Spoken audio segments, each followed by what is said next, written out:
si argu onneen koo dhaabachuu dide.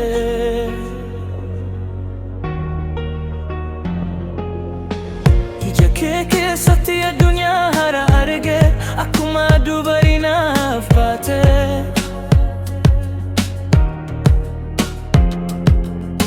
Sagaleen kee akka sirba saamii na waama suuta suuta.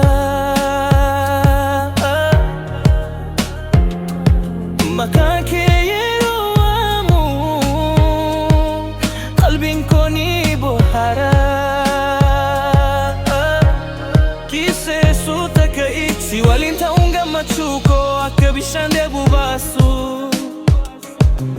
Harka kee qabu jechuun nageenya guutuu argachuudha. Yeroo ati na ilaaltu addunyaa naaf dhaabbatti. Waa hundumaa irra taala si qofatu anaaf barbaachisa. Onneen koo siif jechuunidha. Jaalalli koo siif qofa.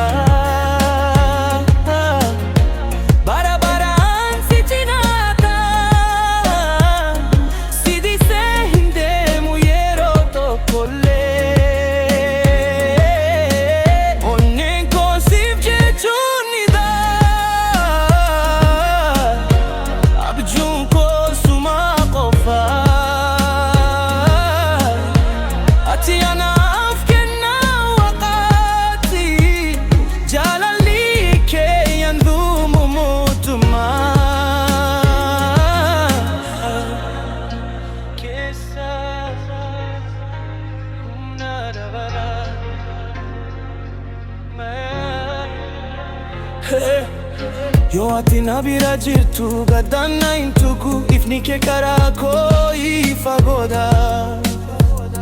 Akka ji'a keessa barii yoo fagattes qalbii koo keessa jirta. Yaadni kee natti na bula. Jaalalli kee akka muka guddaa bubbeen hin qabsu hin kufu. Onneen koo siif jechuunidha. Jaalalli koo siif kufa.